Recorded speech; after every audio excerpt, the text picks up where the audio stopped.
Bienvenidas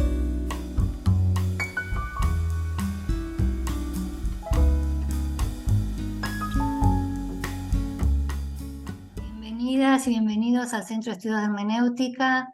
Esta vez vamos a contar con la presencia del profesor Sinot, perdón, porque se pronuncia Sinot, lo checamos de hecho, Eduardo Sinot, de la mano de Horacio Gianecci, en el marco del ciclo Interpretar a Aristóteles en el siglo XXI.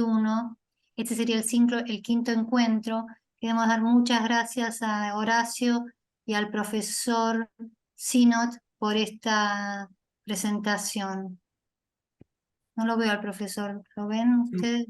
sí, aquí lo veo, Eduardo, Ah, sí, sí, en mi pantalla. yo lo perdí. Ah, acá lo veo, acá lo veo. Se me corrió el cuadro. Bueno, Horacio, cuando vos quieras presentarlo al profesor, muchas gracias, Muy profesor, bien. por tu presencia en el centro. Gracias a ustedes. Bueno, bienvenidas, bienvenidos al ciclo de conferencias Interpretar a Aristóteles en el siglo XXI. Como dijo Marina recién, es este nuestro quinto encuentro del ciclo que se viene llevando a cabo en el Centro de Estudios de Hermenéutica de la Universidad Nacional de San Martín. Muchas gracias desde ya a todas y todos por su presencia. Agradezco en particular, reitero mi agradecimiento a Carlos Ruta, director del centro, a Laura Calugati, secretaria académica del mismo, y a Marina Mayor y Diego Sánchez. De la labor precisamente de todos ellos dependen en lo fundamental todas las actividades, muy numerosas por cierto, que a diario tienen lugar en este centro de estudios y por tanto también las actividades que realizamos en el marco de este ciclo sobre Aristóteles. La conferencia de este encuentro estará a cargo de Eduardo Sinot. Es un verdadero honor para la Universidad Nacional de San Martín y para su Centro de Estudios de Hermenéutica contar con su valiosísima presencia. Lo institucional a un lado, un enorme honor es para mí que un profesor extraordinario como Eduardo haya tenido la extrema generosidad de aceptar de inmediato mi invitación a ser uno de los conferencistas de este ciclo. Como muchas personas, tuve también yo la gran fortuna de haber sido alumno suyo. Vaya entonces mi agradecimiento personal. Si hay alguien que, por cierto, no necesita presentación alguna, sobre todo en contextos como el que hoy nos convoca, es justamente Eduardo Sinot.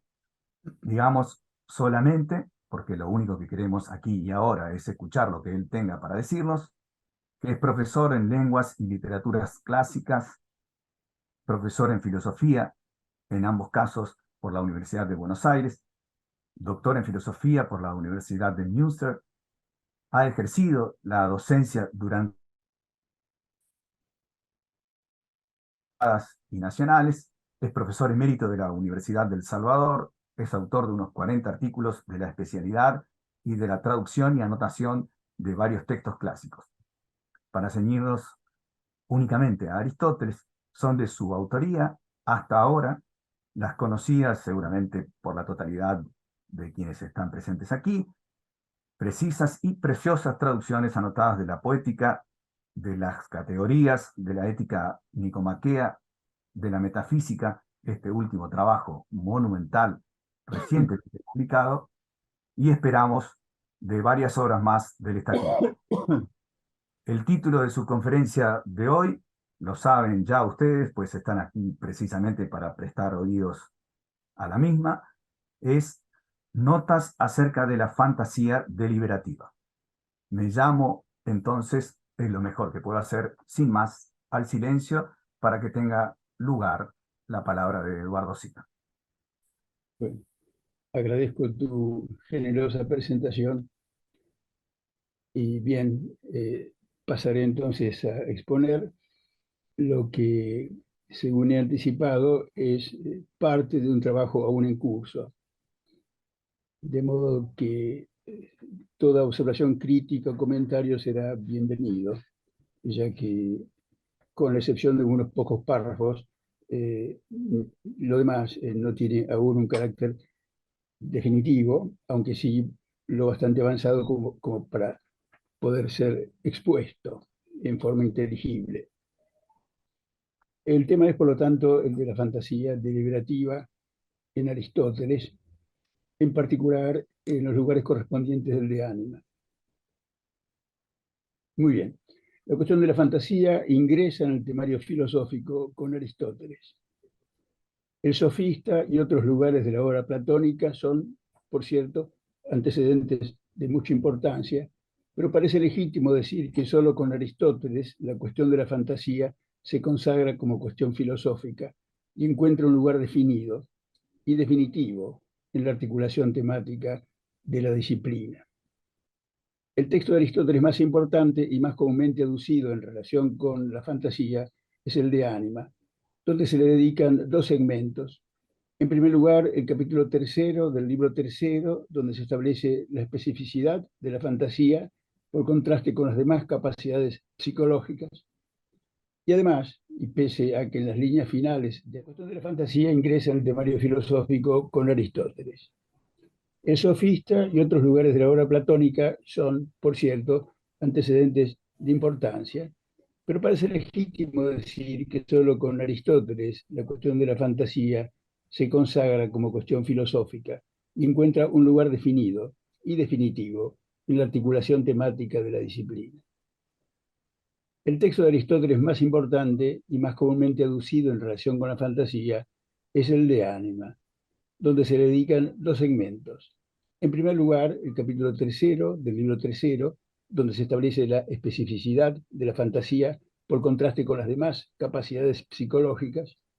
Y además, y pese a que en las líneas finales de aquel capítulo parecía haberse dado a entender que el tratamiento de la fantasía había concluido, en el capítulo séptimo de ese mismo libro tercero, el tema vuelve a emerger.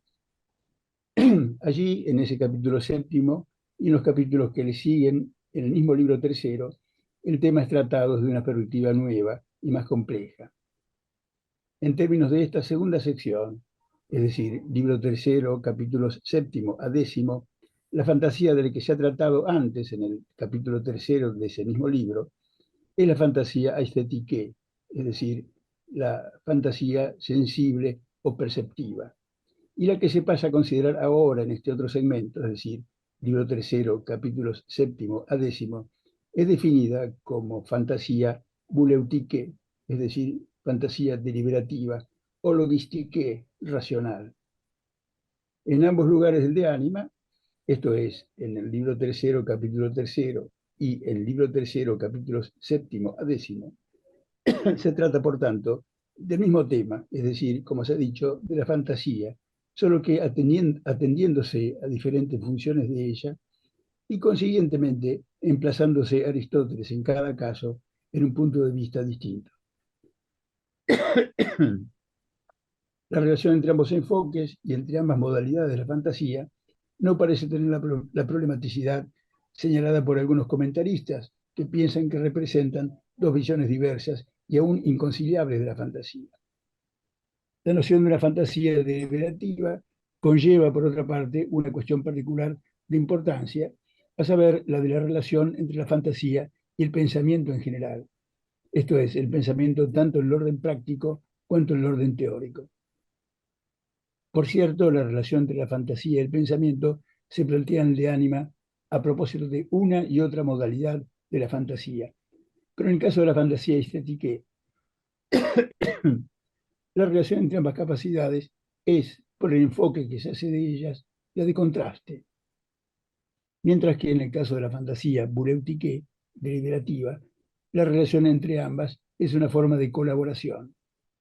Es precisamente ese el contexto en el que Aristóteles introduce la tesis según la cual, para desenvolverse, el pensamiento requiere, como una suerte de apoyo, de la compañía de fantasmata, que son, desde luego, función de la fantasía. Aparte de los lugares del de ánima mencionados, hay en la obra aristotélica otros lugares muy importantes que también conciernen al tema de la fantasía. Por un lado, dos tratados que forman parte de los Parva Naturalia, a saber, el de Memoria, por un lado, y el de Insomnis, por otro. En relación con determinados puntos, hay también varios pasos del de Motu Animalium, al cual me referiré un poquito más abajo.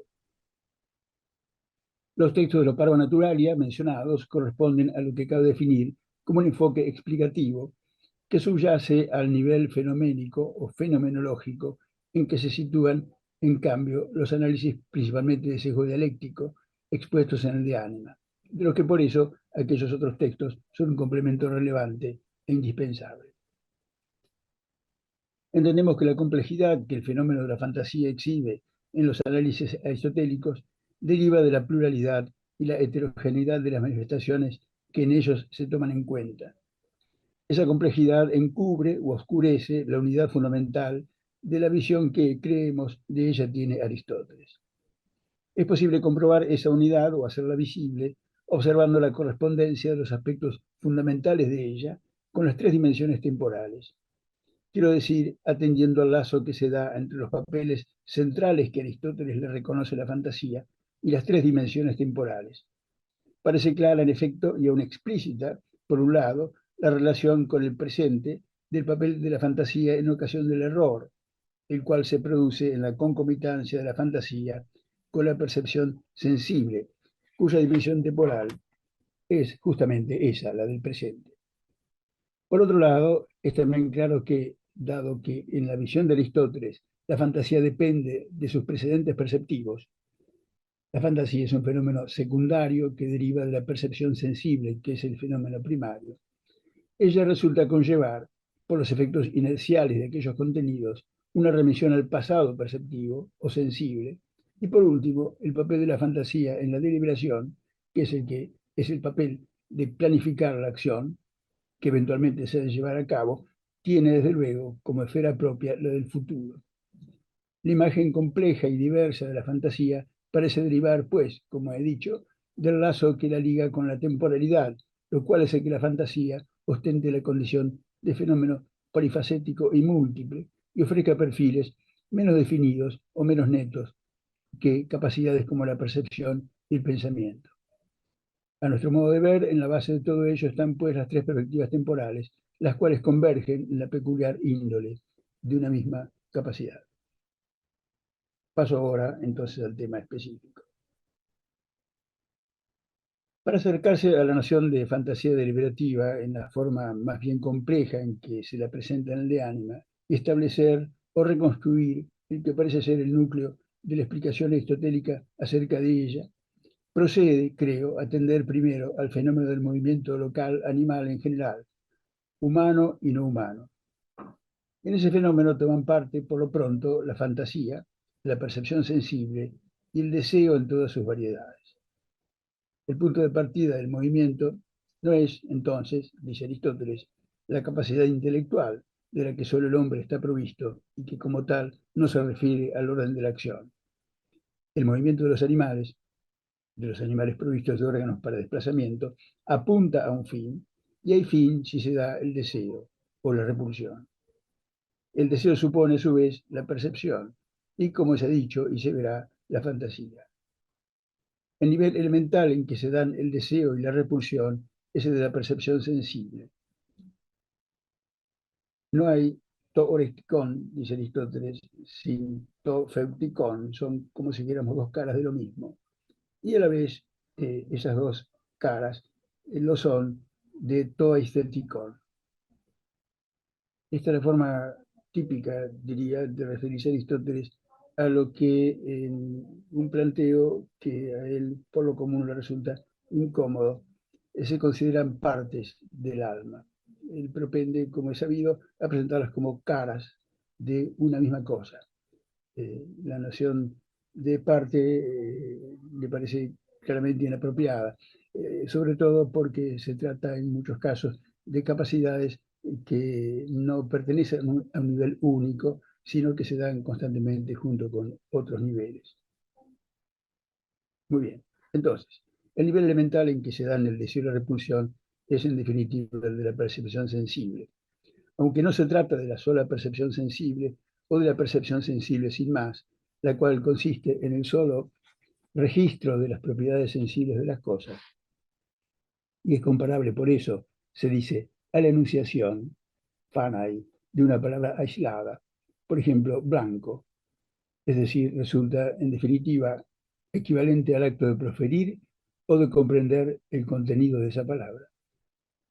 La situación que interesa no es esa, dice Aristóteles, sino la que se da cuando la percepción se acompaña de placer o de dolor, en cuyo caso el registro perceptivo es más complejo y equivale, dice, en la misma línea de la comparación anterior, a la formulación del enunciado, que expresase una afirmación, es decir, una formulación catafasa, o una negación, una apofasa, es decir, una valoración implícita, directa o inmediata de las cosas en términos de si son benéficas o destructivas. En el orden práctico, eso se traduce en los movimientos respectivos y contrarios entre sí de deseo, órexis, y de acercamiento o de huida, figué. Esas son las consecuencias prácticas de la apreciación elemental mencionada, la cual expresa, pues, la capacidad natural de discernimiento que se da en todo animal, al cual le es dado distinguir espontáneamente entre lo que le ha de ser benéfico y que se le presenta como placentero o potencialmente placentero y por tanto atractivo, y lo que le sería dañino y que se le presenta como doloroso o como potencialmente doloroso y por eso repulsivo. El fin al que apuntan esos movimientos es la supervivencia, la sotería del animal. Esto es, dicho de la manera más genérica, el bien, to eu. En el hombre, la modalidad del pensamiento en este orden de cosas, se dice en el de ánima, es la razón discursiva, literalmente el alma discursiva. G dianoetiqué psyché, 37431 a 15 a 17, cuyo ejercicio se basa en la fantasía. Porque en el orden práctico, lo mismo que en el orden teórico, el pensamiento se desenvuelve, como dice la ya mencionada tesis de Aristóteles, con la ayuda de fantasmata o asociado a ellos. Aparte de ese papel, aquí volveré un poquito más abajo, la fantasía desempeña en el animal y a veces en el hombre otro papel, pues los fantasmata que ella aporta pueden obrar no solamente como, según se verá, lo hacen en el razonamiento deliberativo, sino también como sustitutos que evocan la cosa que es objeto de deseo o de aversión y que suscitan efectos comparables a los que suscita la presencia en el campo de la percepción de la propia cosa deseada o temida. Es, por tanto, un factor que obra, cito, aún al margen de la percepción, cae ectos tes aestheseos de la cosa. Al presentar en el capítulo 10 del libro tercero del De Ánima el análisis de esa cuestión, Aristóteles reitera que los factores que mueven al animal en general son los dos señalados en primer término, el deseo y el intelecto, y agrega un giro que es posible ver como problemático, a saber, lo leo en griego, enseguida lo traduzco, eitis ten fantasian titheie, hos noe sintinan, 4:33 a 10. Esto es, si uno pusiera o afirmara la fantasía como especie o forma o variedad del intelecto. En el marco del planteo de Aristóteles, la fantasía no puede, por cierto, ser considerada stricto sensu especie o variedad o forma del pensamiento. Lo que en la frase citada se podría dar a entender es que la fantasía, en la medida en que cumple a veces un papel equivalente al que en la acción normalmente desempeña la noesis, esto es, en la medida en que puede ocupar su lugar en la función de orientar o de determinar la acción, podría ser considerada desde el punto de vista funcional como una suerte de variedad o de equivalente de la noesis. Esa sustitución del pensamiento por la fantasía se da porque se dice en lo que sigue, en muchas cosas los hombres, cito, siguen las imaginaciones, siguen tais fantasías. Y hay que entender que en esta ocurrencia, fantasía vale por fantasmata. En otras palabras, en muchas cosas los hombres siguen los fantasmata y lo hacen en contra de la episteme, en contra de la ciencia. Y eso, seguir los fantasmata, se añade, es lo que hacen los demás animales, los cuales disponen de fantasía, pero no de noesis, ni de razonamiento, logismos. La fantasía es indispensable, por tanto, para el movimiento de los animales distintos del hombre.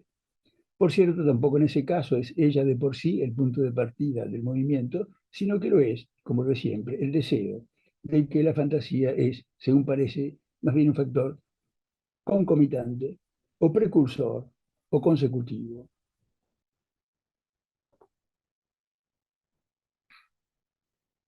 Así que el deseo puede recaer, en definitiva, o en una cosa presente en el contexto de la percepción, o en una cosa ausente del contexto de la percepción, pero imaginada. Ambas cosas se dan tanto en el hombre cuanto en los otros animales. En estos, la percepción de la cosa deseada le sigue la acción o la reacción en forma inmediata o poco menos. En el hombre eso se da, dice Aristóteles, particularmente en el caso del acratés, del intemperante. Si no, según la doctrina expuesta en la ética nicomaquea y presente en este lugar de ánima, la acción es precedida por la deliberación, esto es, por la mediación del pensamiento, apoyado en el ejercicio de la fantasía deliberativa, puleutique, la cual, como es sabido, le confiere al solo deseo la índole de un querer, una búlesis, un querer o en la traducción más habitual, una voluntad, la cual, como es sabido, le confiere al solo deseo la índole de un querer, decía. En el animal y en el acratés, la fantasía es, por tanto, como se ha sugerido antes, una suerte de equivalente funcional de la noesis, y ello en la medida en que, aparte de causar el deseo, determina y orienta la acción. La capacidad de la fantasía o del fantasma para ejercer un efecto así y suscitar, para obtener lo deseado, una urgencia cercana o equivalente a la que suscitaría la cosa misma si estuviera presente, parece derivar en principio de su carácter concreto y semejante al contenido de la percepción de la cosa presente, que hace que su aparición equivalga, en este caso, a la presencia o a una cuasi presencia de la cosa misma y suscite el deseo de un placer inmediato. El placer inmediato tiene la apariencia de un bien, explica Aristóteles, absoluto, precisamente porque está presente. El mero deseo no ve el futuro. Ahora bien, mientras que en todos estos casos es la cosa misma en su inmediatez o en su inminencia la que asume la correlación de lo temible o de lo deseable, parece enunciarse una función de la fantasía diversa de la función mencionada, o insinuarse con ello el papel que desempeña como fantasía deliberativa, cuando lo temido o lo deseado no se presenta en forma directa, sino a través de una mediación sígnica que requiere de interpretación y, por tanto, de una operación de la inteligencia, como la que, de acuerdo con De Anima 3.7, 431b 3.5, recae en la percepción de la luz de una antorcha, cuando ésta ha sido acordada como señal para dar a entender la presencia del enemigo y que ahora es vista, La percepción muestra que hay fuego. El sentido común, que es, al menos en este lugar en que ejerce la interpretación, al registrar el movimiento de la luz de la antorcha, toma conocimiento de que allí está el enemigo y entonces se huye. Al hacerlo, el que huye no se ha apoyado en contenidos perceptivos, digamos, en aistémata, como tales. Lo visible es la luz de la antorcha, el enemigo no es visible. El contenido perceptivo, la visión del fuego, es, cabe decir, el equivalente de un fantasma que represente una cosa que no está presente y de la que se toma conocimiento, norizei, a través de él. En casos así, la cosa concebida o reconocida como buena o como mala, y según eso, es reconocida como buena o como mala, y según eso, uno se aparta, feugei, de ella o la persigue, diokei. Es, dice Aristóteles, el intelecto o la instancia intelectual, tono eticon, la que se apoya en tales fantasmata, sin los cuales nunca piensa o intelige. Es entonces el temor que estaría en la base, que se podría expresar como una premisa mayor, lo que confiere carácter prescriptivo. Debo apartarme de este lugar a un contenido que en principio tiene solo carácter descriptivo. En ese lugar está el enemigo. Es claro que el proceso se puede describir en la forma de un razonamiento práctico o deliberativo implícito de que la acción de huir es la conclusión práctica.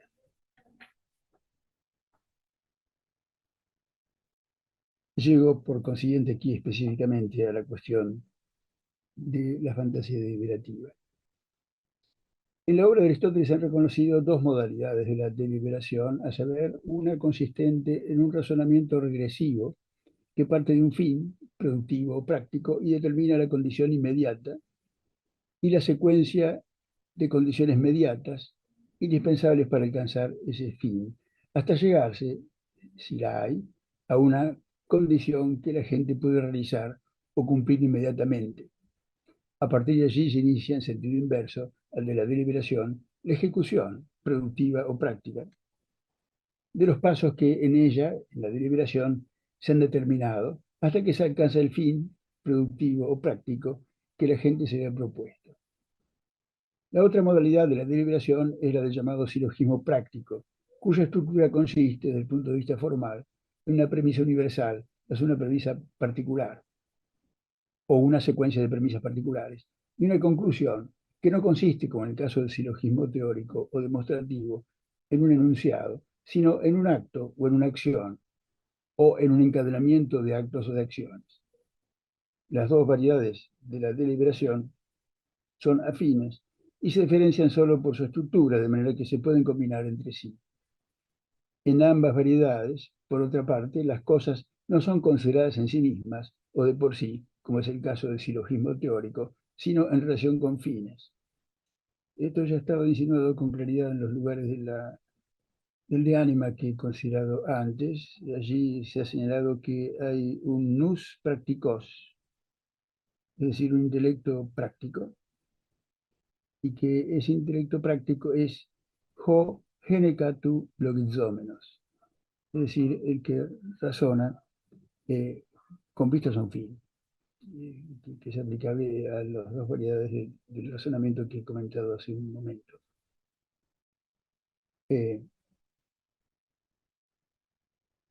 Además, el ámbito al que se refieren ambas modalidades es de la contingencia o el ámbito de la regularidad relativa, que es el único en relación con el cual cabe deliberar.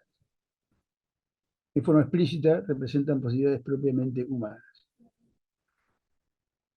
Es decir, en un animal no se da una planificación en el orden práctico ni en el orden productivo. No obstante, hay un lugar interesante del libro tercero de la física, donde Aristóteles describe, sin embargo, la construcción de un nido como un proceso que apunta a un fin, es decir, como un proceso productivo, como si fuera fruto de un razonamiento productivo como el que he descrito, solo que de ese fin no hay conciencia. Se trata, por consiguiente, de una suerte de teleología no consciente. Lo que no hay es un plan, aunque lo que se hace no puede ser interpretarse como la ejecución de un plan. Muy bien, lo que acabo de resumir antes de esta digresión acerca de la construcción de un nido expresa nada más que el nivel específicamente intelectual de la deliberación. Pero como lo declara la tesis de Aristóteles ya mencionada, para desenvolverse el pensamiento necesariamente requiere de fantasmata, que son desde luego función de la fantasía, la cual concurre pues con las dos modalidades del pensamiento, esto es, con el pensamiento intelectivo, la noesis, y el pensamiento discursivo, la dianoia, y ello tanto en el orden práctico y productivo, cuanto en el orden teórico. He puesto que la formulación aristotélica de esa tesis subraya que el pensamiento no se da, sino con el acompañamiento de imágenes, o al menos con el acompañamiento de una imagen, meta fantasmatos, y que eso, repito, se da necesariamente, aunque no hay excepciones, por lo tanto, para eso, o bien que se da siempre, o que nunca se da sin udépote. De modo pues que la tesis claramente no admite restricciones. Siempre el pensamiento está acompañado de imágenes, para decirlo rápidamente. Muy bien. Así que eso se da tanto en el orden práctico y productivo cuanto en el teórico. Los fantasmata son definidos como contenidos perceptivos, aefémata, sin materia, aneuhyles, es decir, sin el componente material que junto con la configuración o la especie, eidos, constituye la cosa particular que se ha percibido. Se añade que los fantasmata conservan un lazo de similitud con los contenidos sensibles y que persisten así, y ello desde luego en los animales que tienen la capacidad de la fantasía, que según el lugar que uno considere, son todos los animales, o casi todos. Por eso los fantasmata pueden desempeñar, tanto en presencia como en la ausencia de las cosas particulares y concretas, un papel comparable al de las cosas en trato práctico con ellas. Desempeñan, por tanto, el mismo papel que los contenidos sensibles reales. El pensamiento discursivo, o el alma discursiva, la dianoetique psyché, se vale de ellos, explica Aristóteles, a fin de apreciar si una cosa es buena o mala, y de acuerdo con eso afirma o niega, según se ha visto, rehúye o persigue. Cuando se dispone a actuar, dice Aristóteles, el hombre calcula y delibera, logitzetai, kai bulewetai, las cosas futuras, taesómena, según sean las presentes, y lo hace, cito, como si estuviera viéndolas, hosper horoon, por medio de fantasmata o de pensamientos que están en el alma. Fantasma sin e no ema sin. El valor del coordinante disyuntivo, o el principio disyuntivo, que une los fantasmata con los noémata, es un punto por examinar. No lo haré aquí, pero según se verá, hay razones para entender que no se trata rigurosamente de una disyunción, o fantasmata o noémata. A veces en Aristóteles tiene un cierto valor positivo, es decir, fantasmata es decir, noémata. Si bien la índole, desde luego, del fantasma y del noema son diversos, pero según se verá, hay lugares en que Aristóteles acerca ambas cosas notablemente. Muy bien. Sea como fuera, el punto es este, en el proceso de deliberación, el hombre considera las cosas que están ausentes, como si estuviera viéndolas, Hosper Jorón, mediante fantasmata, mediante imágenes particulares, o mediante pensamientos que están en uno. El pensamiento práctico, lo mismo que el productivo, necesariamente se acompaña, pues, como se ha dicho, de un desarrollo imaginativo, como el que se acaba de sugerir, en el cual se apoya. Con eso presente, consideraré en lo que sigue, con relativo detalle, las líneas del capítulo 11 del libro tercero del De Anima. Son 10 líneas, 434a, 5 a 15, que entiendo que son las más relevantes acerca de este punto, y que son de gran condensación y de notoria oscuridad. Lo presentaré es una primera lectura. Es decir, una traducción que representa una primera lectura y articularé el segmento en dos partes tras la frase inicial. El texto dice literalmente: la imaginación sensible, es decir, la dianoetique aethesis, como se ha dicho, dice Aristóteles, se da también en los animales carentes de racionalidad. La deliberativa, en cambio, en los racionales. Esto es, solo en los racionales, debe entenderse. Y aquí el primer segmento, que es uno de los más oscuros. Ya se verá por qué. Pues saber si se ha de hacer esto o esto, lo cual debe entenderse sin duda como si se ha de llevar a cabo esta acción o esta otra acción. Saber si se ha de hacer esto o esto es ya función de un razonamiento, de un logismos. Y es necesario medir siempre con una sola cosa, pues persigue lo mejor. ¿Quién persigue lo mejor? Es algo que ignoramos porque Aristóteles no emplea, no hace explícito el sujeto, él persigue. Cabe suponer que se trata del animal provisto de racionalidad. Si es así, entonces lo que se dice es esto: pues el hombre percibe lo mejor. Thomason. Enseguida volveré sobre esa expresión. De modo tal que, simplemente es como una consecuencia, y personalmente este hoste, de modo tal que no lo veo enteramente lógico en este lugar, pero desde luego es la dificultad de interpretar, ¿no?, del texto mismo, que indiscutiblemente es así. De modo tal que puede, cabe entender que el sujeto es el mismo del verbo anterior y consiguientemente es el hombre, puede hacer de muchos fantasmata uno solo. Esta expresión, hacer de muchos fantasmata uno solo, es una expresión que he visto interpretada de diferentes maneras. Es, como otras de este mismo lugar, muy escueta, no viene acompañada de ninguna otra cosa. Hay quien entiende que hacer de muchas fantasmata uno solo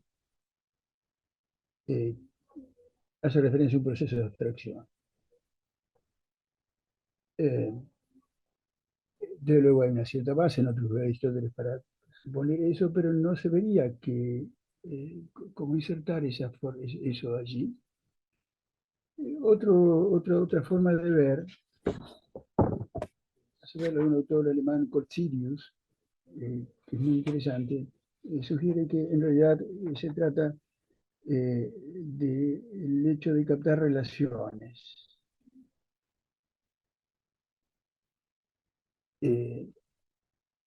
No me resulta tampoco convincente esa sugerencia.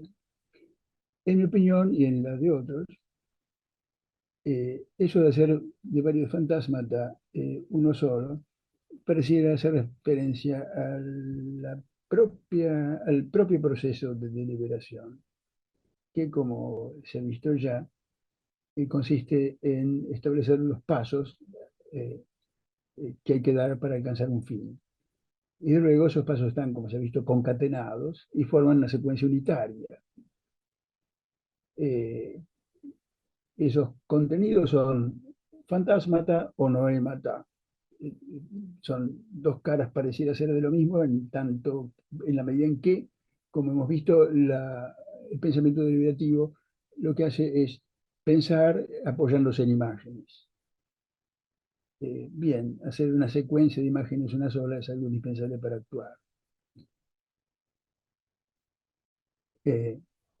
Muy bien. El sujeto de esta acción persigue lo mejor. Thomason, y se volveré sobre ese punto, que parece poder iluminarse a partir del lugar de la ética nicomaquea. Bueno, y ahora otro segmento complejo, dice Aristóteles, la causa de creer. Creer aquí es dokein. Admite esa traducción, desde luego. Puede ser también la causa de que parezca que no tiene opinión, es esto. Y ahora explica cuál es la causa. Lo que está omitido es el sujeto tiene opinión. Cabría suponer que es la fantasía, eh, la cual no ha sido mencionada, sin embargo. Podría pensarse, o se ha pensado que quizá en la referencia a los fantasmata conlleve tácitamente una referencia a la fantasía, puesto que los fantasmas son función de la fantasía, y que eso autorice a dar por sentado que se entenderá que el sujeto del tiene, es la fantasía.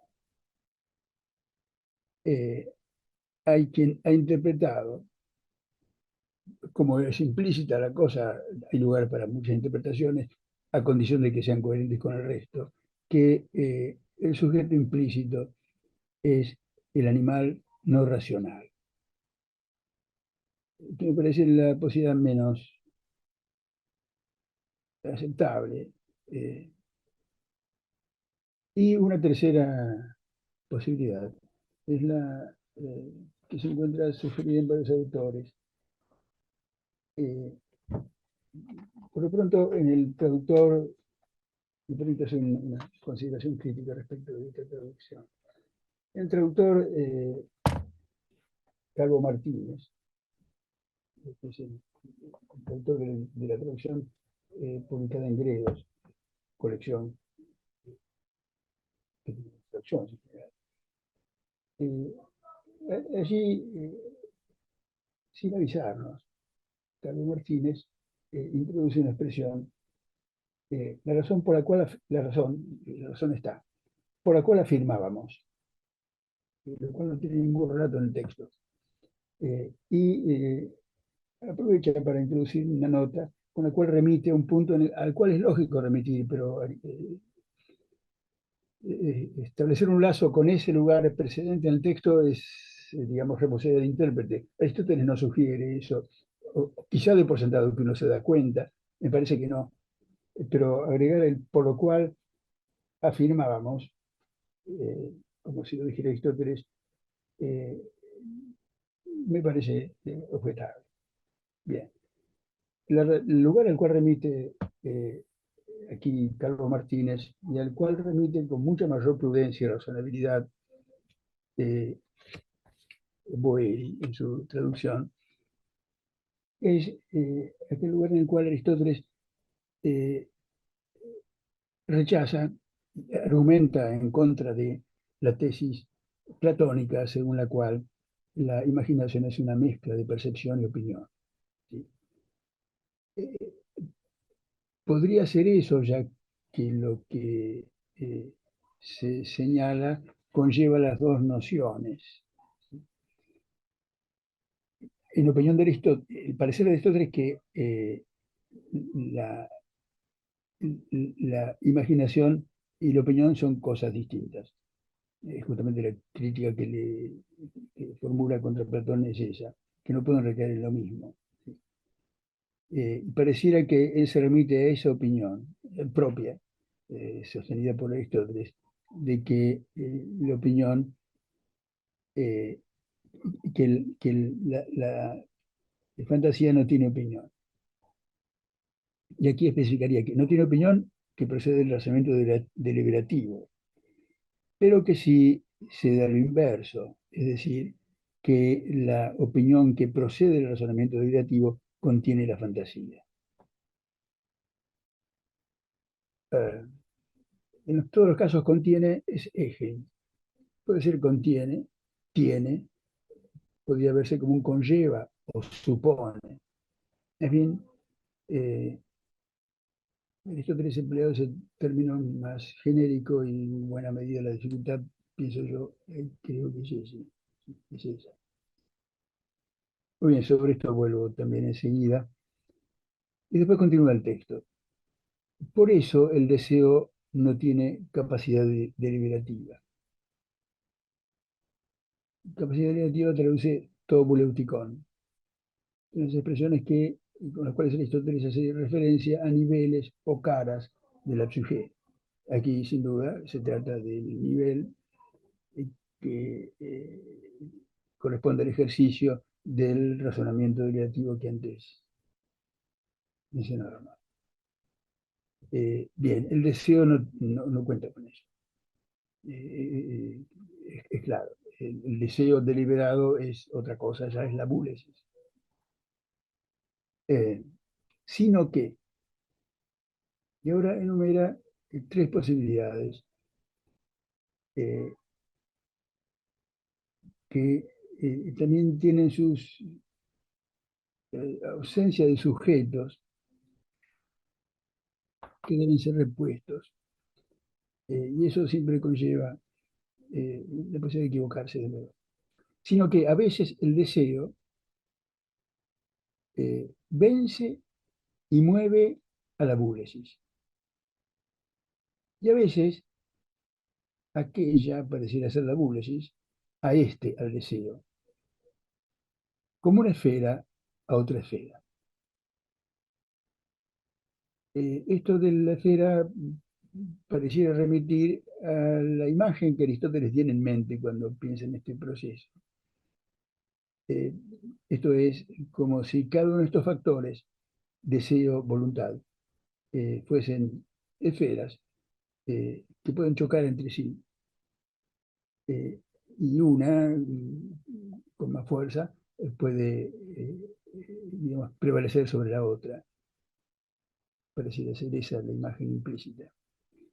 A veces el deseo vence y mueve a la búlesis, y a veces aquella, la búlesis, al deseo, como una esfera a otra esfera.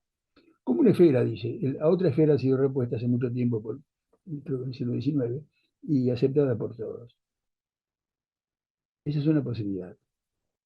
O, segunda posibilidad, el deseo, hay que suponer, vence o mueve al deseo, toda vez que se da la acrasia, la intemperancia. Y por naturaleza siempre es más determinante y mueve la que tiene más poder.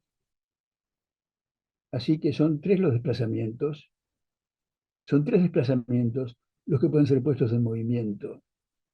La opción puede ser mejor.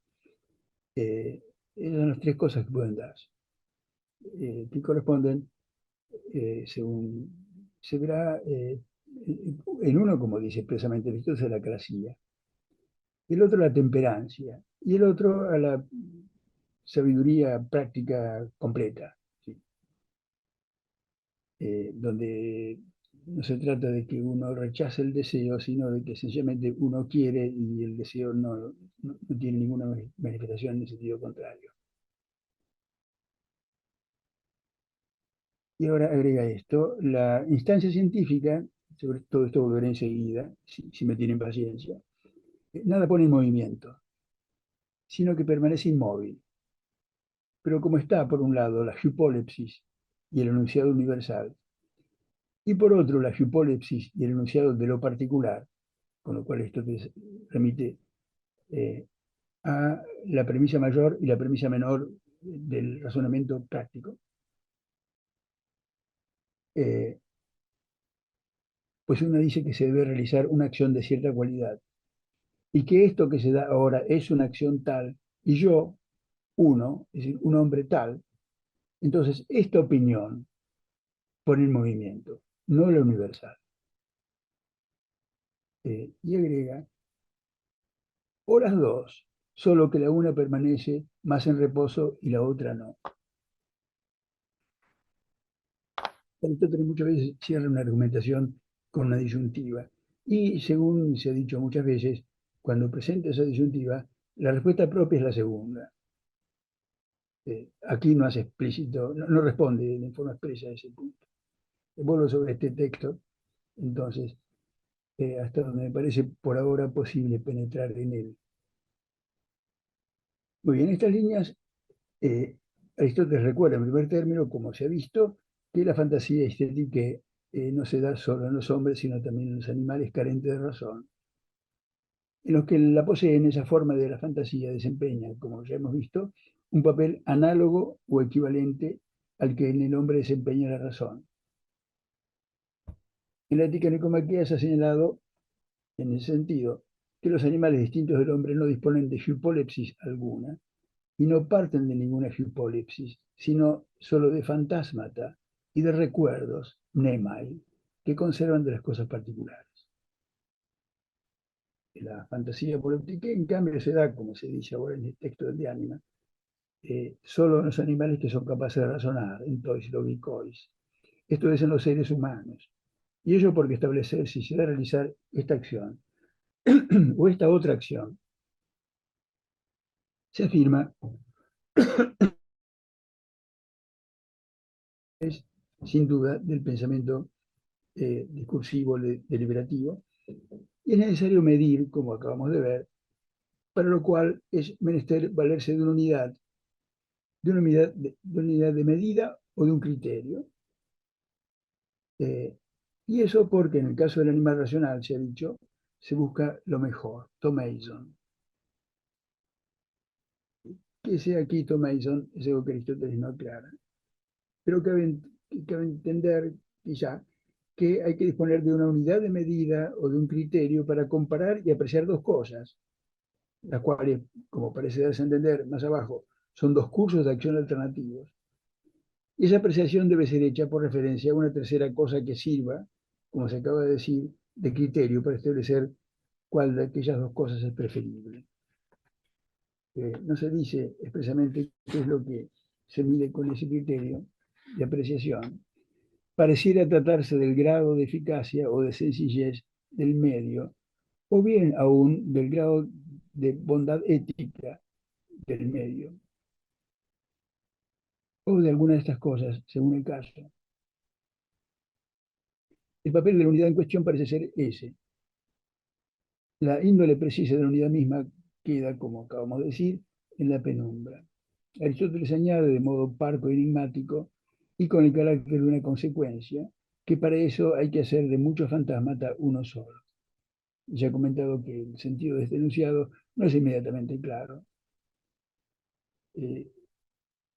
Pareciera que la condición para poder actuar es, según dije ya, reunir en un todo imaginario, único, la secuencia de actos concretos, es decir, de fantasmata, concatenados, que en el curso del razonamiento derivativo uno haya determinado.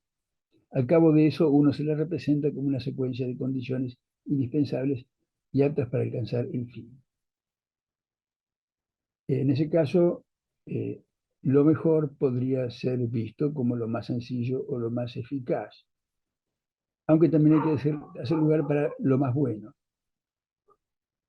Si son dos las secuencias de actos que la deliberación ha mostrado que son posibles, debe poder establecerse cuál es la que se debe preferir, y con eso, desde luego, cual fuera la índole de esa unidad, la deliberación cesa.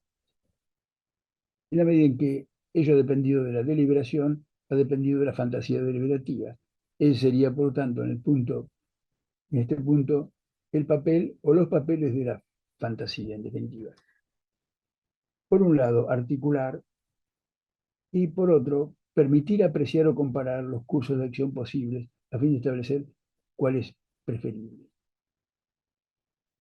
El caso es el mismo que al que se hace referencia en la ética nicomaquea, al subrayarse que la deliberación no recae en los fines sino en los medios, como es sabido, y que si se ve que el fin puede ser alcanzado por más de una secuencia de medios, esto es lo que ilumina el lugar del de ánima, si se ve que el fin puede ser alcanzado por más de una secuencia de medios, entonces el que delibera examina por cuál se dará, cito, más fácilmente y mejor. Ética Nicomaquea 3.3, 1112b, 11 a 19. Para volver ahora al texto del de ánima, cabe notar que también las tres líneas que siguen son problemáticas, y eso en buena medida causa, como he dicho, de las elipsis. No sabemos cuáles son exactamente los sujetos de los verbos.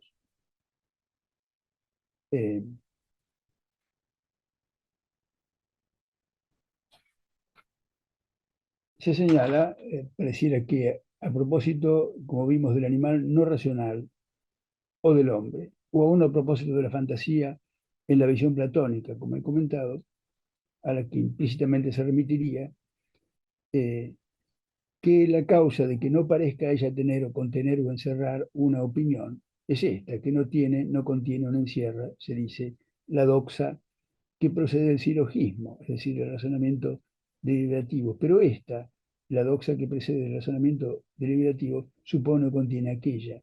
Es decir, la doxa es la doxa implícita en la articulación de los fantasmata, en que se apoya el pensamiento y que son función de la fantasía, sin la cual, como se ha visto, el pensamiento en general no se puede ejercer.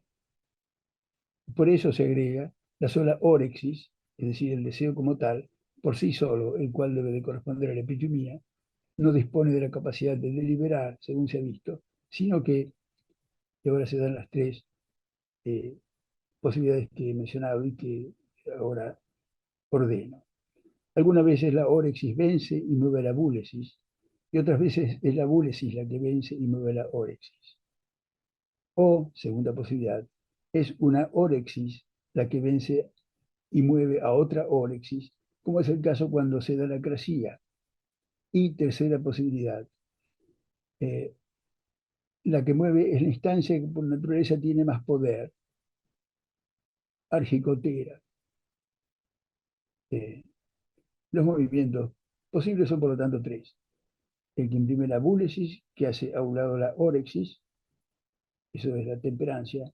El que imprime la órexis cuando hace a un lado a la búlesis o a otra órexis, lo cual corresponde a la intemperancia. Y tercero, el movimiento que corresponde a lo que parece constituir la expresión más plena de la racionalidad en el dominio práctico, es decir, a lo que representa la posesión y el ejercicio de la frónesis. Los dos últimos casos y otros lugares de este párrafo pueden ser ilustrados, por otra parte, con otros ejemplos de la ética nicomaquea a propósito del contraste entre continencia e incontinencia. Las alternativas serían del estilo de qué es lo que se debe preferir, si lo placentero o lo saludable. A este respecto, cabe comparar dos cursos posibles de acción, como los siguientes. El de probar una comida porque es placentera, el de probar una comida porque no lo es, porque es sana. Esas alternativas responden en última instancia a otras tantas premisas mayores contrarias o diversas. Hay que probar lo que es sano, es una, y hay que probar lo que es placentero, es otra, las cuales representan dos criterios, unidades distintas de medida, para establecer, como vimos que se decía en el de ánima, lo que sea preferible, puesto que lo que se busca es lo mejor. Y hace falta para eso establecer qué es lo más benéfico.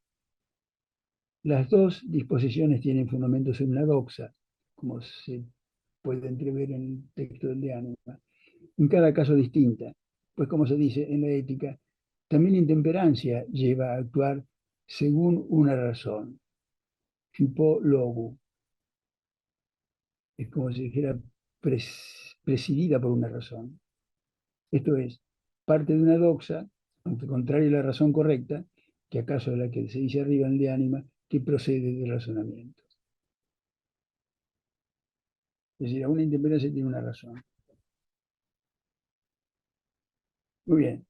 Las observaciones puestas en el primer segmento de lo leído y comentado, que son las que se acaban de ver, preceden como preliminares a la consideración específica del silogismo práctico, cuyas condiciones acaso ellas expresan, y esto en el sentido de que el ejercicio de la deliberación supone dejar por un momento en suspenso el deseo y su ocasional urgencia, o el conflicto entre deseos divergentes, que son la posibilidad de 1 y 2, y entonces, si se da 3, tener presente la regla de la acción que sea pertinente, cuyo contenido normativo será por fuerza universal, para determinar a continuación los medios para su cumplimiento en el marco particular de una situación concreta.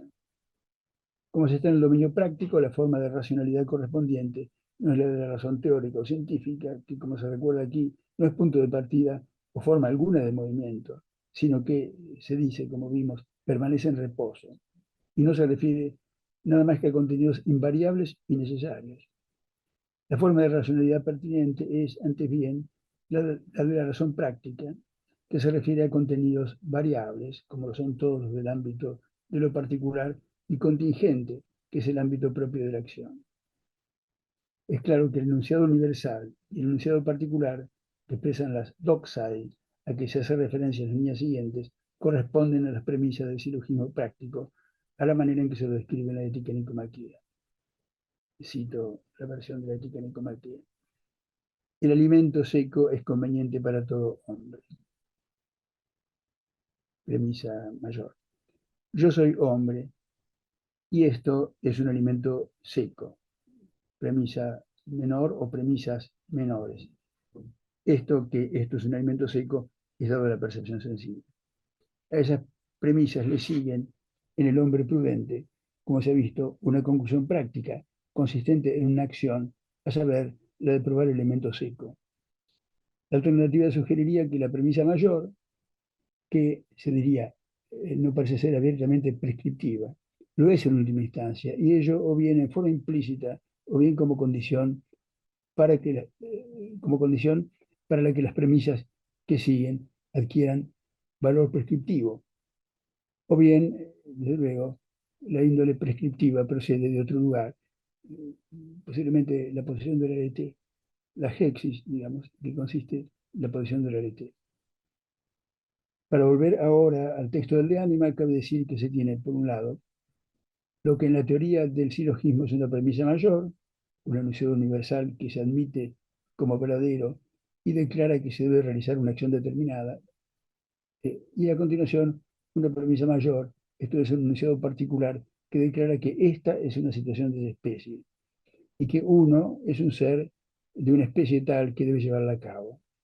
Esa es, pues, la doxa a la cual conduce el proceso deliberativo, es decir, la doxa a que lleva el ejercicio de la fantasía buleutique, y que es la que mueve finalmente a iniciar la ejecución de la secuencia de los actos que se ha determinado al cabo de la deliberación. Esa doxa es, por tanto, de por sí, o a causa de otro factor, de naturaleza normativa. Su índole es la del enunciado que, según se dijo arriba, más poder tiene, argicotera, y por eso mueve la ejecución de la serie de actos determinada en la deliberación. Los anillos no tienen hipólepsis universal alguna. En ellos no se da, pues, término medio, que es el que incluye el principio, como se dice en el titánico Maquet, ni puede darse en ellos una suspensión de los deseos inmediatos, atendiendo al futuro, como le es posible, en cambio, al hombre, que sobre la base de imágenes y de contenidos intelectuales calcula y delibera, como se ha visto en el de Ánima, como si viera el futuro en función del presente, y que al cabo de la deliberación de una doxa asociada al deseo de obrar, dispone de una doxa asociada al deseo de obrar. Cabe decir que en el lugar de Ánima considerado no se puede hallar al respecto nada más. Se encuentran datos complementarios muy interesantes en el de Motu Animalium, donde la cuestión se plantea en forma más genérica, como la de la forma de movimiento que la psique le imprime al soma. Y ello en el marco de la pregunta acerca del punto de partida, dar G de ello. En general, se dice, el animal se mueve y se desplaza a causa de la órexis. Y eso ocurre cuando se experimenta un cambio cualitativo, o en el área de la percepción, o en el de la fantasía. En el caso del hombre, el movimiento se da también a causa de una decisión, de la proairesis. Esto es, en definitiva, como fruto de una deliberación. El silogismo práctico es presentado entonces, capítulo 7 del De Motu Animalium, con una claridad mayor que en los lugares del de Ánima considerados en ese momento. Se explica aquí en el De Motu que en ese silogismo las premisas establecen primero que lo que se desea es un bien y que a continuación se determinan las acciones que sean indispensables para alcanzarlo. Ese desarrollo es presentado en la forma de un monólogo interior. Necesito un abrigo. Un manto es un abrigo. Necesito un manto. Debo hacer lo que necesito. Debo hacer un manto. Si un manto es esto, entonces debo hacer esto otro, etc. Otra ilustración del modo en que en el orden práctico de las dos premisas resulta como conclusión una acción es la siguiente. Si en determinada situación para todo hombre vale, se debe marchar, vadisteon, y uno es hombre, entonces uno, cito, marcha inmediatamente, vadizei eufeos, si no, permanece, eremei. En términos de ánima, este proceso es de luego un ejercicio de la fantasía buleutique. En él se puede apreciar el carácter concreto y genérico de los términos que corresponden a cada uno de los fantasmata en que se basa el pensamiento deliberativo. Sobre esto volveré al encierro. En principio, en general, se dice, en De Motu, la premisa mayor se refiere a los fines y la premisa menor a los medios necesarios para alcanzar los fines. O bien, la una se refiere a lo que es bueno y las otras a lo que es posible. Y se añade que, en relación con el fin deseado, si la segunda premisa es evidente a la percepción, a la fantasía o al luz, que son los tres factores que se tienen en cuenta en este lugar, entonces uno se la saltea y pasa inmediatamente a la acción. Uno obra tají, uno obra enseguida. En esos casos el hombre Suele, por lo tanto, pasar por alto los pasos de la deliberación o aún la deliberación toda, sin formulársela explícitamente a sí mismo. Se actúa en forma inmediata. También se pasa inmediatamente a la acción, pero sin deliberar siquiera implícitamente, ni siquiera implícitamente, cuando se obra a causa del acto, de la energía, del deseo, de la epifemia. En ese caso no se lo hace, por tanto, en la forma en que se ha visto arriba, esto es, sobre la base de un proceso de pensamiento, de noesis, que en este caso hay que entender es el ejercicio de la razón deliberativa, tal como tengo que beber, agrega Aristóteles, dice mi deseo.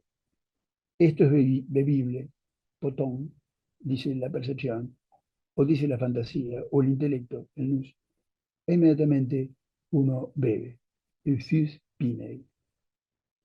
De ese mismo modo, esto es, sin mediación deliberativa alguna, se produce el movimiento de los animales, los cuales, se sigue diciendo en De Motu, capítulo 6, obran mecánicamente, osperta automata.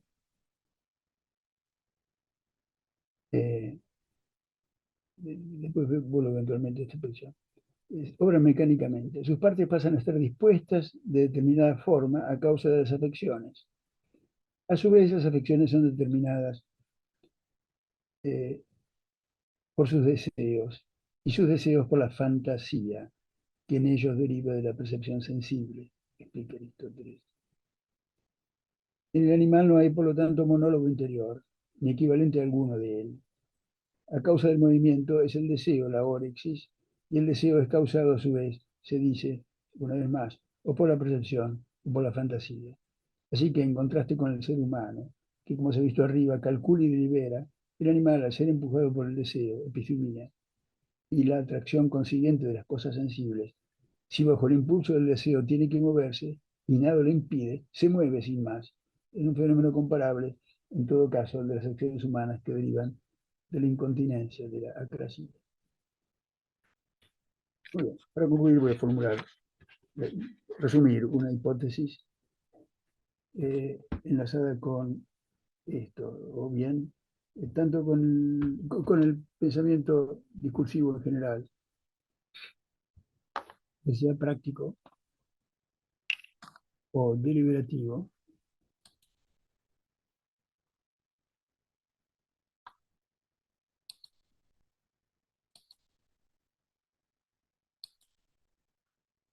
perdón, ¿se me escucha? Creo que desaparecí por un Sí, sí, momento. sí. No, no, no. Se lo escucha perfecto. Bueno, entonces desaparecí de mi pantalla por un momento. Continúo entonces. Decía, voy a concluir con la formulación de una hipótesis. Desde luego me interesarían después, ya sea en forma directa o en otro momento, sus comentarios críticos. Tengo dudas también acerca de esto. Se trata de una hipótesis concerniente a otro aspecto de la relación entre la deliberación y las imágenes, que por otro lado forman parte de lo que me parece que es en Aristóteles un núcleo temático interesante que gira en torno de las relaciones entre las imágenes, el pensamiento y la afectividad. En muchos lugares de la obra de Aristóteles hay referencias a esto, y me ha interesado, no aquí, sino eso también está en curso, reunir esas observaciones en torno, repito, de la relación entre imagen, pensamiento y afectividad, eh, a fin de ordenar la cosa. El punto que ahora consideraré en ese marco es la índole de que los fantasmata asumen en su papel de factores concomitantes del pensamiento en las funciones deliberativa y demostrativa. La distinción de dos modalidades de funcionamiento de los fantasmata se halla en el capítulo inicial del De Memoria de Meniscentia, 450b, 24 a 31.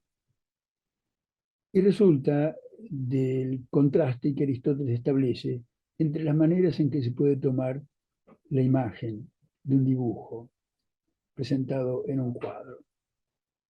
To en to pinaki de Gran Menon.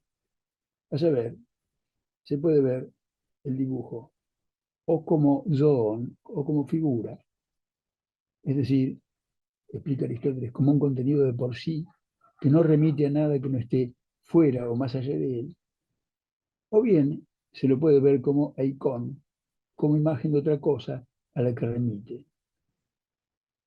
Aristóteles agrega que esos dos modos son análogos a los modos en que puede tomarse un fantasma que está en nosotros. Esto es, el fantasma puede ser tomado o bien como cosa de por sí, kazautó, o bien como representación de otra cosa, alu.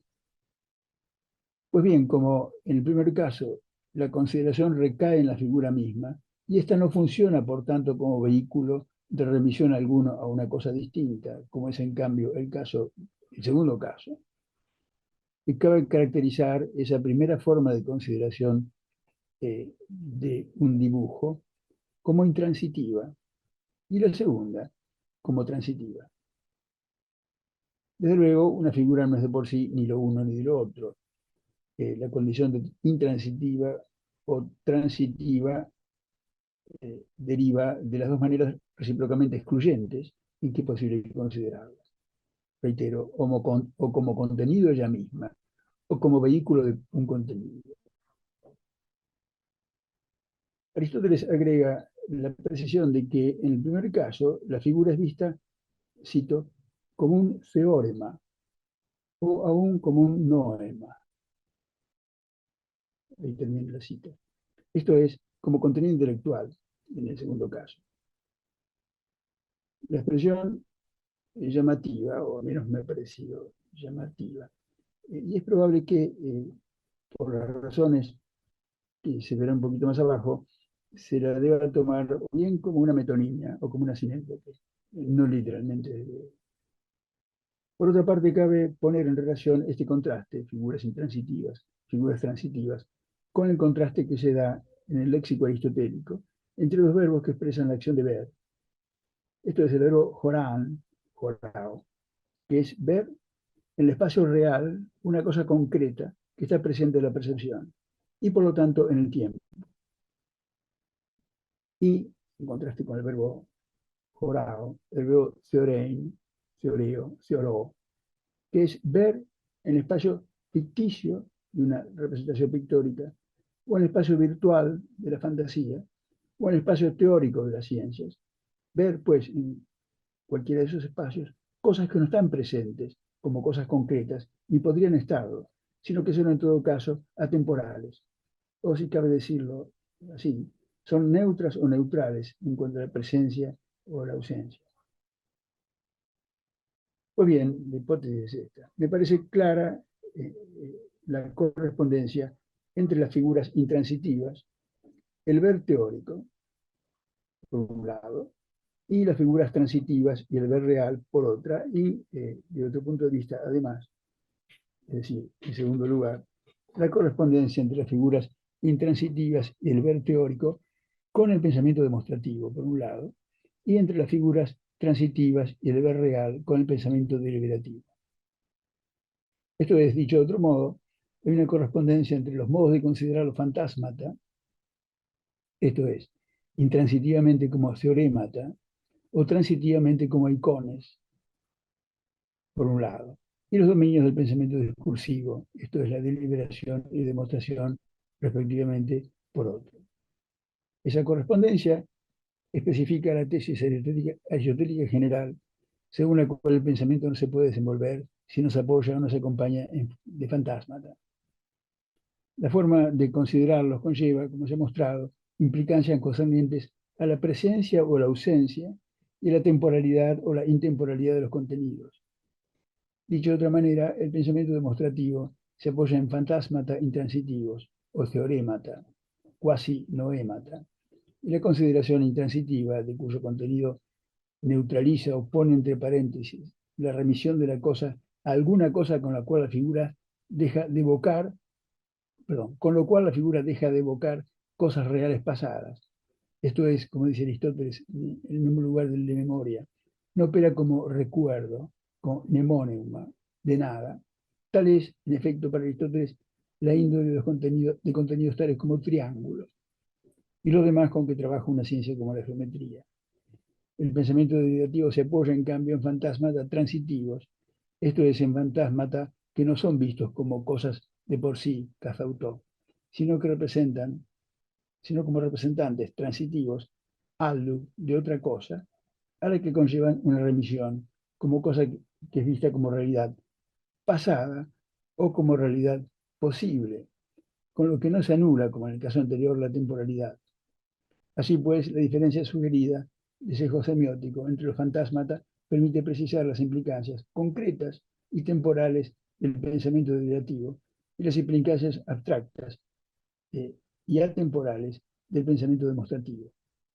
Es decir, el pensamiento derivativo, ya sea práctico o productivo, versa acerca de entes concretos, más o menos específicos o genéricos, este manto, un abrigo, agua, y lo hace a través de fantasmas que remiten a cosas particulares y reales, que se dan en el presente o que se pueden dar en un futuro eventual. El pensamiento demostrativo versa, en cambio, acerca de entes abstractos, el triángulo, cuyo modo de existencia no es de las cosas particulares y reales, y lo hace atendiendo a fantasmas que exhiben o ilustran icónicamente esa forma, ese eidos, en un ejemplo o en el esbozo imaginario de un ejemplo, de la forma de la que Aristóteles entiende que es portador, por lo que metonímicamente el fantasma mismo, como se ha visto, puede ser llamado noe. Tanto en el orden teórico cuanto en el orden práctico y productivo, el recurso del pensamiento, la dianoia, descansa, por tanto, en momentos intelectivos, en la noesis, mediados, como lo implica la tesis esotérica de la relación entre el pensamiento y la fantasía, por fantasmata, cuya índole semiótica y cuyas implicancias acerca de sus propios contenidos difieren. Como he dicho, el pensamiento demostrativo se apoya en fantasmata intransitivos que conllevan la suposición de que los contenidos que ellos exhiben, el triángulo, el círculo, son irreales, intemporales, abstractos y universales. Esto es luego la visión esotérica. En cambio, el pensamiento derivativo se apoya en fantasmas transitivos que conllevan la suposición de que los contenidos de que son portadores, un manto, un martillo, pueden ser ilustrados o ejemplificados eventualmente con cosas reales, temporales, concretas y particulares. Muy bien, hasta ahí entonces la exposición. Espero no haberme extendido demasiado. Muchas gracias, profesor Sinot. Un placer su presentación. Horacio, ¿dónde estás? Aquí estoy. Prendemos las cámaras. Supongo que sí. Muchas gracias, Eduardo, muchísimas gracias.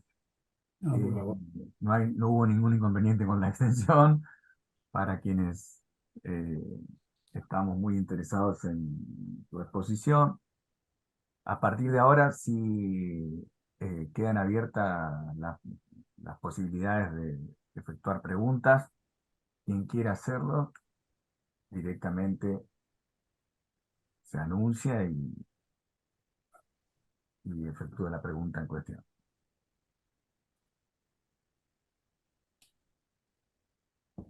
Tengan miedo, acá.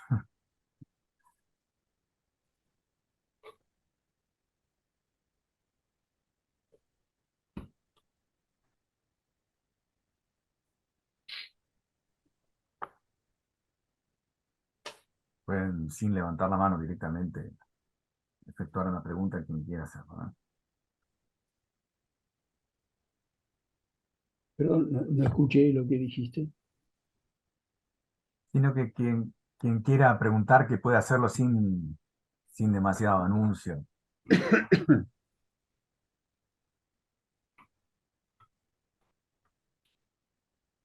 Jorge levantó la mano ahí. Adelante, Jorge. Ahí está, ahí está. Hola, Horacio Eduardo. Hola.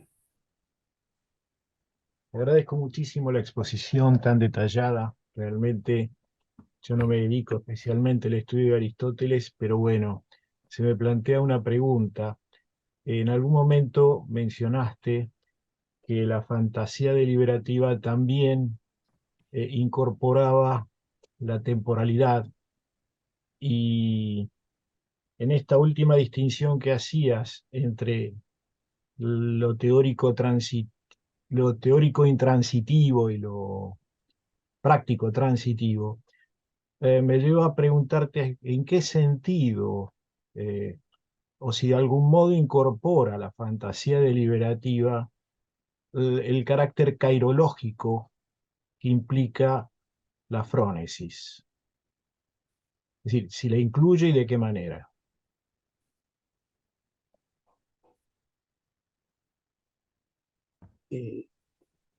La frónesis,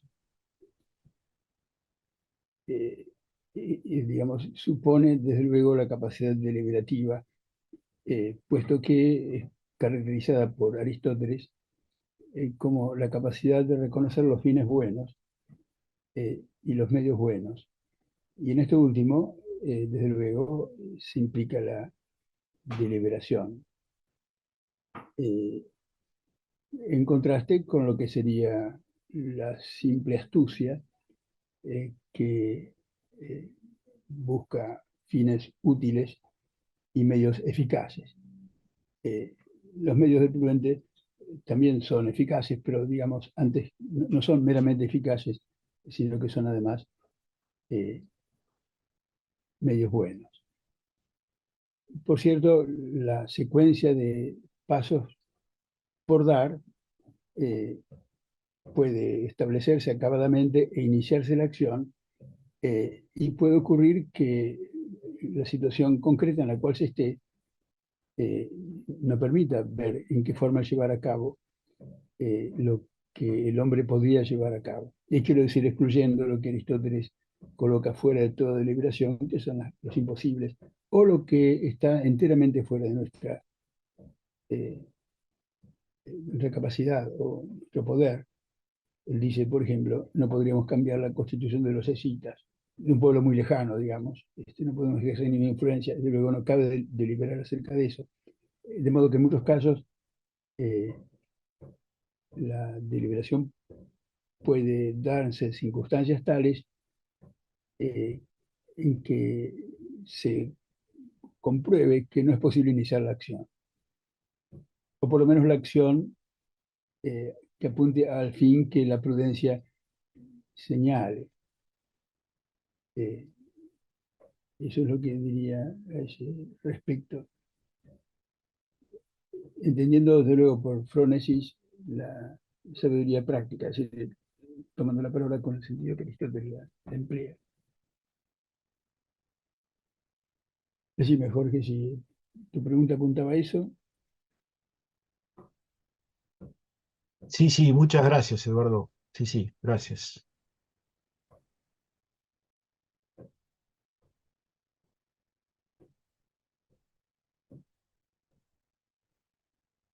¿Alguien más quiere efectuar una pregunta?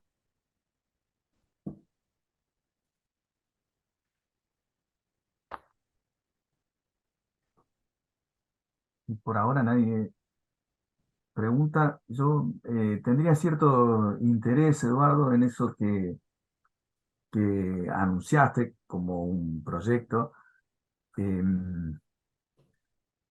la relación entre imagen, pensamiento y afectividad, sobre todo de la relación de la imagen con la afectividad, digamos. ¿Tenés algo concreto ya proyectado, aunque sea como hipótesis? Sí, sí. No he logrado unificar lo que sugieren diferentes lugares de la obra aristotélica. Puedo resumir 4 palabras, en todo caso, los aspectos más relevantes. Uno es el concerniente a la reacción afectiva ante la imagen. De la imagen pictórica, o bien de un equivalente como puede ser una escena de una representación dramática, por una parte. Por otra, la imagen que uno se forja ante un peligro real, Y por otro lado, las imágenes que en otro lugar de la obra de Aristóteles, ese específico, los lugares que tácitamente he tenido en cuenta al mencionar estas posibilidades. En otro lugar Aristóteles decía, parece ver en las imágenes algo que es fruto de un deseo, un temor intenso, que por otra parte parecieran a su vez intensificar la expectativa de placer o de dolor correspondientes. Resumo sucintamente esto. En la poética y en términos muy parecidos en el de ánima, Aristóteles establece lo siguiente, que la imagen no tiene como tal una repercusión afectiva intensa, en el sentido de que no causa ni el temor ni la esperanza que pueden causar la visión directa de esas cosas. Como dice en la poética, podemos ver en un cuadro la representación de un ser temible, pero eso no nos causa temor. Puede ser que incluso que experimentemos placer en ver cosas que en la realidad de ninguna manera nos causarían placer. El de ánima tiene una visión cercana, contrasta justamente el pensamiento con la imaginación, puesto que allí la metodología es la del contraste entre diferentes funciones de uno y otro, que el ver en la imaginación cosas temibles tampoco tiene repercusiones afectivas intensas, como si lo tendría, y paso con esto ahora a la retórica, la convicción de que algo realmente nos amenaza. Justamente la definición del phobos en la retórica está enlazado con ese hecho, ¿sí?, de un mal inminente. ¿Sí? En todo caso, el matiz está eso de la inminencia del mal, que tiene una repercusión definida. Por otra parte, en el De Motu Animalium se implica, más bien que se explica, que a veces el deseo hace que nos forjemos imágenes y que esa imagen, como dije antes, refuerza el deseo o el temor, desde luego. Lo cual no parece compaginarse inmediatamente con lo que se dice en esos otros lugares. En ese sentido está buscando la unidad de la visión aristotélica en ese aspecto.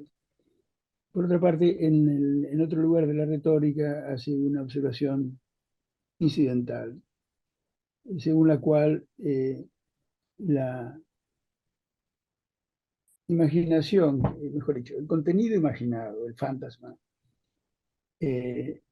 difiere, que en la visión que se expone en el de ánima, difiere del aisthema como contenido perceptivo real, es solamente lo que se retiene de un contenido efectivo real, lo que se puede después imaginar. Y esto en forma tal que parece haber un contraste, una cosa no puede ser las dos cosas a la vez, o bien es un aisthema o bien es un fantasma, mientras que en la retórica en un lugar señala que entre fantasma y aisthema habría una relación más bien de carácter gradual y no de contraste radical, digamos, puesto que allí se caracteriza la imagen como un aisthema debilitado, ascenes. Y eso, no hay explicaciones a eso de Aristóteles, pero la noción de debilitado pareciera que la diferencia es de grado, de intensidad. Y eso no parece compaginarse, o menos me parece en principio que no se puede compaginar con lo demás. En fin, hay toda una constelación de lugares y observaciones que sería interesante reunir y examinar con detalle y procurar articular, o si hay alguna articulación viable, ¿sí?, puesto que muchas cosas de Aristóteles las presenta de manera enteramente incidental. Es un aspecto interesante de junto con la relación con el pensamiento. La relación de la imagen con el pensamiento es un punto también, me parece, de mucha importancia. Y estoy logrando un trabajo, digamos, ese tema que está dentro del marco general de la cuestión de la imaginación, cobró para mí una vida propia y se independizó, digamos, y estoy haciendo un artículo acerca de ese aspecto. Y estoy esforzándome por precisar algunas cosas este, concernientes a la relación de pensamiento e imagen. Lazos con otras filosofías que no conozco muy bien, conozco muy genéricamente, como la filosofía kantiana. Pero hay un cierto lazo, presumo, con la idea de esquematismo en Kant, que es un tema complejo, pero me parece que hay una cosa semejante en Aristóteles, eh, sobre todo cuando en el de memoria, y en otro lugar, incidentalmente en la metafísica, señala que a fin de que no podemos tener presente, por así decirlo, la idea de triángulo como contenido intelectual, si no lo ilustramos con un triángulo. Un triángulo que puede ser un mero esbozo de imagen de triángulo. En fin, que no es los contenidos intelectuales que explican el de ánima en el de memoria, que no pueden ser recordados. Porque imaginar es recordar. Eh, los contenidos intelectuales no pueden ser recordados si no están asociados accidentalmente con una figura teórica, como las que intenté presentar ahora en este caso, con teorémata, y que eso requiere de una ilustración empírica, es decir, trazar un triángulo, que es la base que necesita el geómetra para poder reflexionar acerca del triángulo y conocerlo. Sin eso no lo puede hacer. Es un mero esbozo, justamente en lugar de los analíticos, donde señala el desacierto de los que objetan, y no sabemos quiénes eran. Eh, Podría ser algún sofista, que el geómetra traza en la arena una línea y dice que es una línea recta de, supongamos, 20 centímetros, y habla acerca de ella, pero la línea ni es recta, la que ha trazado, ni tiene 20 centímetros. Eh, Ahora bien, necesita de un apoyo así que tiene el carácter de un esbozo, de un boceto, puesto que en la realidad para Aristóteles, y puesto que el triángulo no existe, digamos, en el sentido de que no existe más que como figura pensada o imaginada, no tiene ningún otro tipo de existencia, los entes geométricos ni los matemáticos en su visión. Eso es el aspecto que me pareció atractivo y digno de ser visto con mayor detalle. Impresionante e impresionantemente complejo, ¿no? Sí, pero muy atractivo. Sí, ya lo creo, ya lo creo. ¿Alguien más quiere efectuar una pregunta? Horacio, ahí solo hay un agradecimiento desde el Chaco. Es eh, De Pedro interesante leer que Bellón, de agradece. Pedro Bellón. Ah, soy de Villa Ángela. Bienvenido. Yo no, originariamente no estoy tan lejos de ahí, ¿eh? Puesto que yo soy de Reconquista Norte de Santa Fe, más cerca del Chaco que de la propia ciudad de Santa Fe. ¿Alguien? No, agradecemos nosotros la presencia, ¿eh? No tienen nada que agradecer. ¿Alguien más quiere preguntar?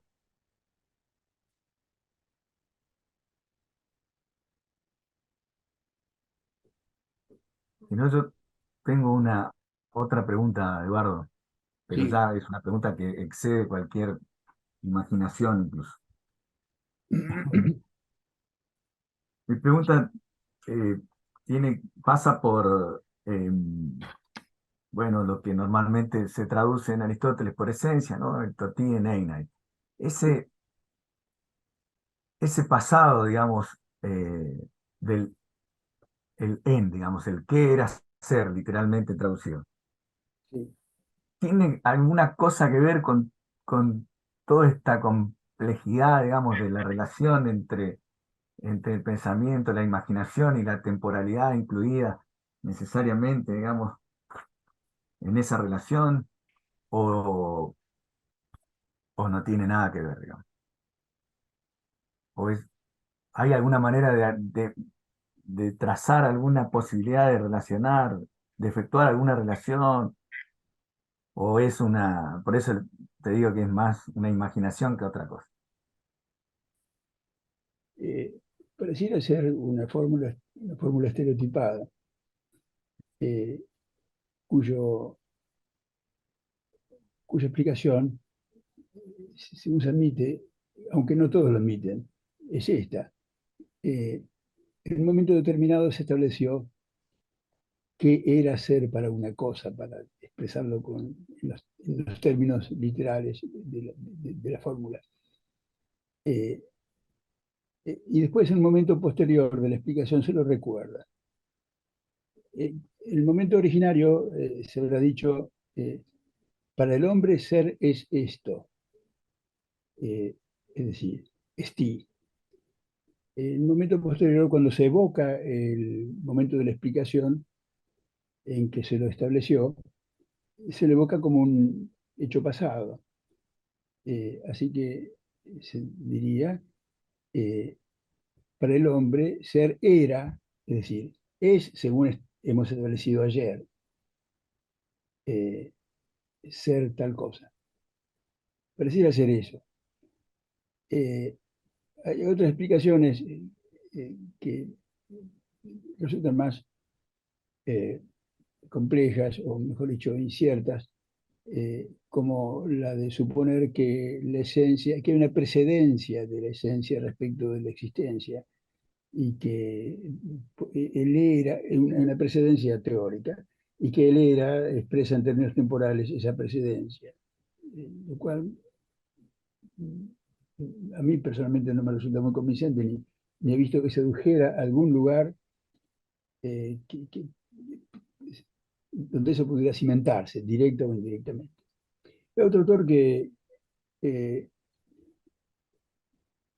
sugirió que es un uso del imperfecto proveniente de la lengua coloquial, que él ve también atestiguado en algunas comedias. Más o menos de este tipo que decimos, a veces empleamos un imperfecto de ese tipo, así que era esto, un imperfecto que podría decirse como una forma coloquial, que no se alude con ese imperfecto a un pasado, a un momento del pasado definible, sino que se expresa lo que todos comprendemos cuando se dice así. De modo que vería como más convincente la primera de las explicaciones que vos has dado, es decir, en otro momento, porque es una expresión rarísima en ese aspecto, ¿no? Y algunas gramáticas incluso han hecho de eso una variedad del imperfecto, como si fuera propio de la filosofía, el imperfecto filosófico, digamos, pero parece exagerado. Me parece que la primera explicación es la más convincente en esa fórmula, que es aristotélica, además. Sí, sí, claro. Muchas gracias. Muchas gracias. No, muchas gracias a todos por la atención y espero no haberme excedido en el tiempo. No, por favor. ¿Alguno tiene una última pregunta para aprovechar? Horacio, Perdón, perdón, yo quisiera hacer una pequeña pregunta por supuesto. al profesor Sinot. Bueno, primero agradecerle por la exposición. Yo me quedé pensando un poco porque usted mencionó algunos ejemplos en retórica y en poética, y particularmente a mí me interesa el desarrollo que hace Aristóteles respecto de la visión eh, en poética, ¿no? Cuando habla, ¿no?, de la producción dramática. Porque él en poética habla constantemente de esta necesidad de de la idea de poner ante los ojos, ¿no?, que aparece tanto en poética como en retórica. Y en poética él habla de pro-omaton tithemenon, ¿no?, por un lado, y en retórica habla de pro-omaton poiei, ¿no?, cuando esta idea de poner las palabras, bueno, el caso de la poética, no, el diálogo, ¿no?, debe lograr poner las cosas ante los ojos, y hasta parece que es una recomendación que da a los poetas. Entonces me pregunto si en esta insistencia de Aristóteles por la necesidad de ver, de que las cosas logren verse ante los ojos a través del diálogo, a través de la palabra, no hay en el caso particular de la tragedia una, no se nota este aspecto de que Aristóteles lee, mejor dicho, hace un estudio o analiza la tragedia como lector, ¿no? Porque, digamos, uno pensaría que esta exigencia constante del poner ante los ojos respecto de la tragedia sería un poco, ¿cómo decirlo?, redundante, teniendo en cuenta que la naturaleza de la tragedia precisamente es la exposición ante los ojos, ¿no?, del drama. Pero Aristóteles, que esto ha sido marcado, ¿no?, por varios especialistas, parece ser que a esta exigencia se debe en buena parte a que él analiza la tragedia más que como espectador, como lector, ¿no? Pero aún así exige esta necesidad de, bueno, que el texto ponga ante los ojos, digamos, aquello que naturalmente se representaría de ese modo, ¿no? No sé, en fin, esto es lo que estaba un poco pensando y me hizo pensar en esto que usted planteaba respecto de la fantasía y la imaginación, ¿no? Sí, bueno. Esa recomendación de poner en promatol que usted mencionó y que se formula en la poética, entiendo que hace referencia a la conveniencia, a que es conveniente, la recomendación de que el poeta imagine las cosas como se presentan en escena, para no incurrir en algo que se note que se ha ocurrido alguna vez, que lo que se suponía por las palabras que se decían que ocurría en escena contrastaba con lo que de hecho se veía. Creo que la recomendación es esa, figurarse la escena para no incurrir en contradicciones o en absurdos. Creo que es eso. Puesto que la fantasía aún no había cobrado el sentido que después cobró de fantasía creativa, ¿verdad? No sé, desde luego el poeta debe representarse en este aspecto las escenas. No se le pide que crea historias nuevas, por lo pronto, puesto que de hecho la mayoría de los textos, por lo menos trágicos, recogían historias tradicionales, no eran creadas por los propios poetas. En el caso de la comedia, sí, puesto que no recogió hechos contemporáneos y figuras contemporáneas como Sócrates o Pericles, desde luego, pero la parte correspondiente a eso de la poética se perdió. En lo que se conserva, que es, como es sabido, lo referente a la tragedia, parecía referirse a la fantasía en ese contexto de imaginarse para no incurrir en contradicciones o absurdos en la escena misma, porque alguna vez ocurrió, creo que dice en ese lugar, que alguien presentó un absurdo en la escena, no se dio cuenta, así que conviene imaginárselo bien. Ciertamente que eso de ponerse entre los ojos es una de las acepciones, por así decir, de fantasía. Es una. Porque por lo demás no concuerda fantasía con imaginación, como es sabido, razón por la cual se evita la palabra imaginación. En ese caso sí sería imaginación, pero en otros casos no. Por ejemplo, en el error se cree ver una cosa y se trata de otra, es efecto de la fantasía pero ya no, no es una cosa figurativa como en ese caso, como en el caso del cual estamos hablando, sino que es más bien algo concerniente a las apariencias. Es decir, algo que depende del mismo verbo, phainomai, pero es apariencia, sino no fantasía en el sentido de imaginación creativa o cosa parecida. Y creo que es eso lo que se señala. En ningún lugar de la poética se le pide al poeta que sea imaginativo en el aspecto de creador de historias nuevas o cosas parecidas, creo.